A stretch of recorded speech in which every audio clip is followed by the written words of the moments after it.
Okay, so now we know why individuals go through a diverse set of sexual behaviors, but let's talk about one specific sexual behavior, which is masturbation. Now, masturbation is actually a very common form of sexual expression. However, there's a very long history with shame and guilt surrounding masturbation. So, what is masturbation? Again, it's sexually stimulating your own body. Um, but most people think of masturbation as a solo act. And for many people it is, meaning that it's done in a private location with you by yourself. But by definition, it doesn't have to be alone. You can masturbate another individual. You can masturbate yourself in a group. So it really just means manually stimulating genitals, right? So they can be your own genitals, but they can also be another person's genitals as well.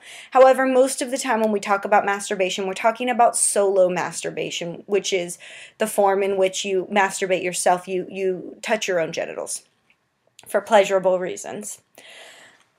So again, that tends to be called self-masturbation or solo masturbation, and it's autoerotic, right? Pleasing of themselves.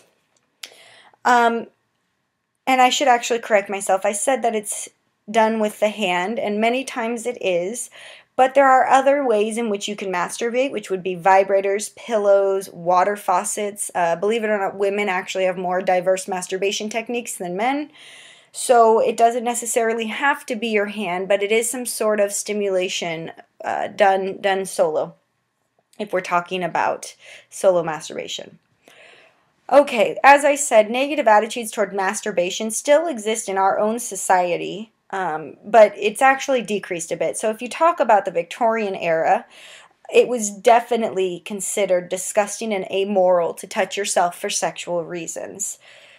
And they actually went through great lengths to stop somebody from masturbating. So you guys might know what this is.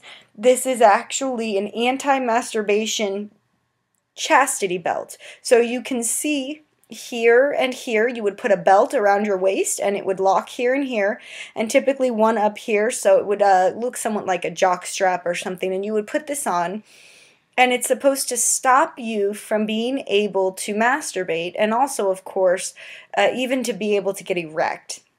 So you can see there's a little hole there for urination. There's some airway holes here, although of course this would not be comfortable at all. And I could only imagine how sweaty and smelly it would get in there. But this is not uncommon in the Victorian times, and many times individuals who wanted to be very careful about masturbating, wanted to make sure that they wouldn't accidentally masturbate, would wear these, but many times this will be put in on prisoners or on individuals who were disabled or somebody somehow incapacitated, so other individuals would force this on them.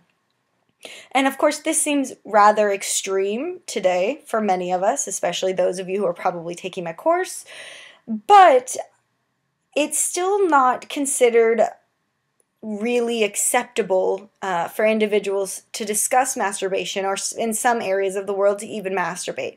And this is true even in the US. So this woman right here is actually the US Surgeon General. Her name is Jocelyn Elders, and she was in power during the Bill Clinton era in 1993. Now, of course, hopefully you guys remember Bill Clinton was actually got in trouble, almost got impeached over his colorful exploitations, his sexual acts that he had with Monica Lewinsky, among other women. So anyways, I bring that up to tell you that obviously Bill Clinton had a very colorful sexual past in history himself. But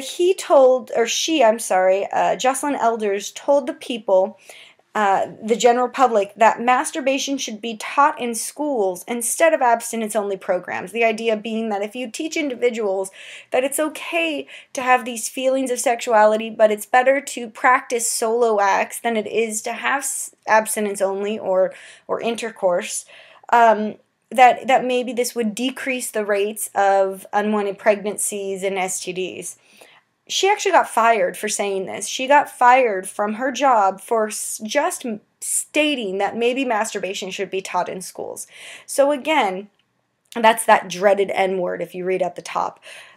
Masturbation. So it still is an issue today, and it definitely is something that many people still feel shame and guilt about discussing, and that people still to this day will lie. Women in general, actually, many women will lie about if whether they masturbate or not. Women tend to state that they don't masturbate more often than men.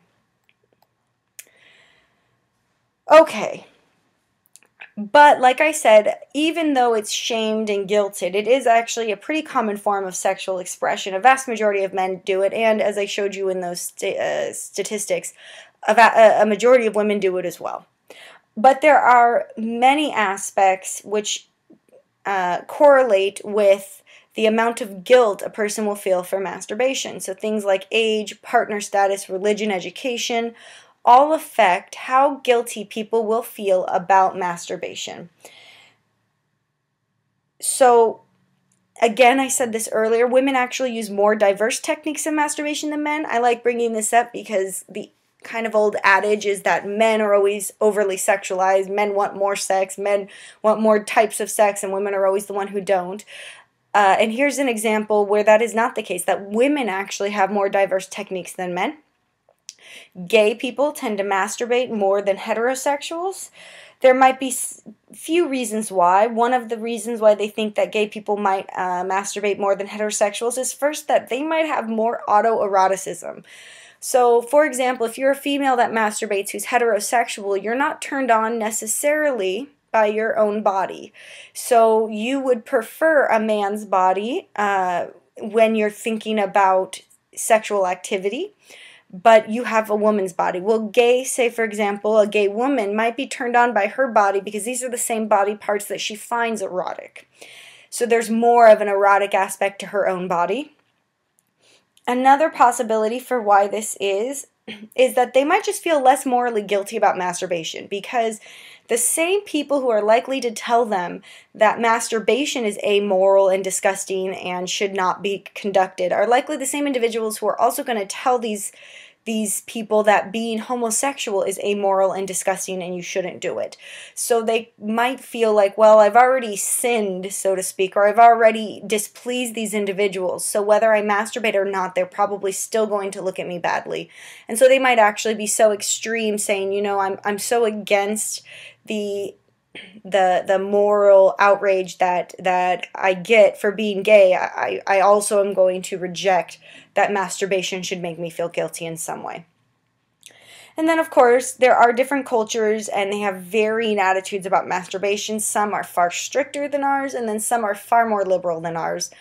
And each culture is going to have its own take on how much you should masturbate, where you should masturbate, when you should masturbate. And I would invite you guys to consult the book to see a little more about each specific culture. Okay, so here is how things like education relate to masturbation. It's probably in the way in which you might think. The more educated you are, the more likely you are to at least report masturbation. Now remember, it's difficult because when we talk about masturbation, we're relying on self-report methods. We can't watch someone in their home every day, every hour of the year and see if they ever masturbate, right? So tied into this is not just whether these individuals are masturbating more, but also whether they're more comfortable disclosing it. So it is, and we can't deny it. There is a possibility that, say, individuals with less than a high school education are actually masturbating the same amount as individuals with a master's degree or advanced, but they just are embarrassed to report it. So that also is a possibility. Or it could be that they are reporting correctly, and it's just that individuals who don't go to high school or complete high school masturbate less than individuals with a master's degree or higher. So as you can see, in general, men report masturbating more than women in all education degrees. However, for both men and women, more education leads to higher reports of masturbation. When it comes to partner status, you find that when you're partnered, for both men and women, when they're in relationships, they masturbate less than when they're not in relationships. Again, this shouldn't necessarily surprise you, because when you're in a relationship, you might feel the need to masturbate less because now you can engage in sexual activities with your partner more.